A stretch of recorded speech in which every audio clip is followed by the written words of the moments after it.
కళ్ళకురిచి జిల్లాలో కల్తీ మద్యం తాగి చనిపోయిన వారి సంఖ్య క్రమంగా పెరుగుతోంది. ఇప్పటికే 55 మంది చనిపోగా మరో 30 మంది పరిస్థితి సీరియస్గా ఉంది. దీంతో మరణాల సంఖ్య మరింత పెరిగే అవకాశం ఉంది.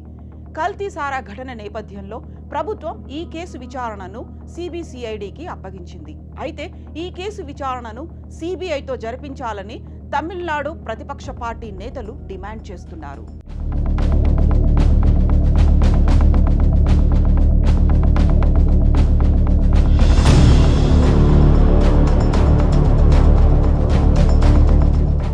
కళ్ళకురిచి ఉదంతంపై శుక్రవారం తమిళనాడు అసెంబ్లీ దద్దరిల్లింది.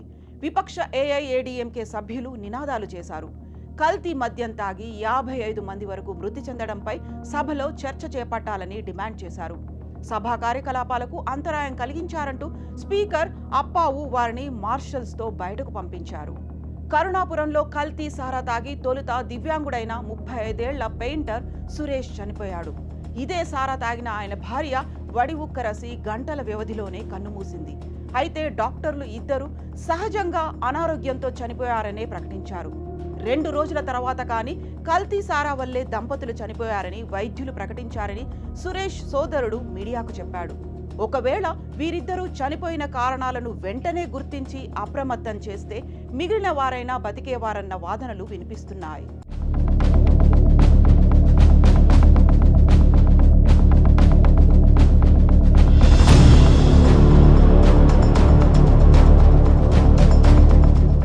ఈ ఘటనలో ముందుగా చనిపోయిన భార్యాభర్తలవి కల్తీ సారా మరణాలు కావని స్థానిక కలెక్టర్ చెప్పినట్లు అక్కడి మీడియా కథనాలు ఇచ్చింది. ఆయన ప్రకటన తర్వాతే మిగతా వాళ్లు సారా తాగి ప్రాణాలు పోగొట్టుకున్నారని బాధిత కుటుంబాలు ఆరోపిస్తున్నాయి. ఇక ఈ వ్యవహారంలో నిర్లక్ష్యంగా వ్యవహరించారని కలెక్టర్ను బదిలీ చేసి ఎస్పీని సస్పెండ్ చేశారు. కల్తీ సారా విక్రేతల నుంచి పోలీసులకు మామూళ్లు వెళ్తుంటాయని బాధితులు ఆరోపిస్తున్నారు. కరుణాపురంలో ఆటోలు, ద్విచక్ర వాహనాల్లో విక్రయించిన కల్తీ సారా తాగి 165 మంది బాధితులయ్యారు. సంఘటనలో ప్రాథమిక నిందితుడిగా భావిస్తున్న చిన్నదురైని సిబిసిఐడి అదుపులోకి తీసుకుంది. కన్నుకుట్టి అలియాస్ గోవిందరాజ్, ఆయన భార్య విజయ, మరొకరు దామోదరంను పోలీసులు రిమాండ్కు పంపించారు. వారి వద్ద దొరికిన 200 లీటర్ల సారాలో మిథనాల్ కలిపిన ఆనవాళ్లున్నాయి.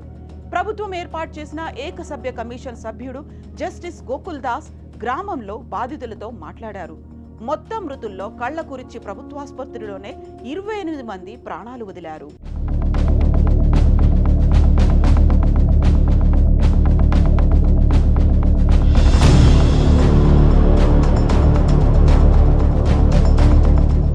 కళ్ళకురిచి జిల్లాను ఆనుకునే విళుపురం జిల్లా ఉంది.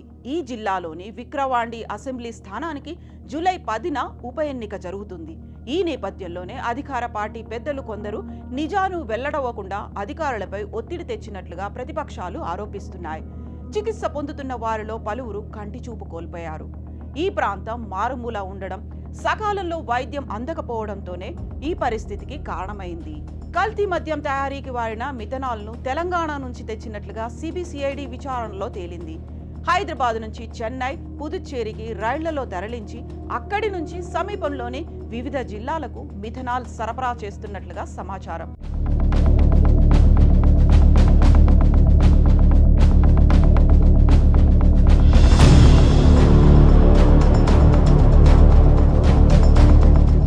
మిథనాల్ రవాణాలో 4గురిని అదుపులోకి తీసుకున్నారు. గతేడాది విళుపురం జిల్లా మరక్కాణంలో కల్తీ సారా తాగి 22 మంది చనిపోయారు. అప్పుడు మిథనాలే కారణమని పోలీసులు తేల్చారు.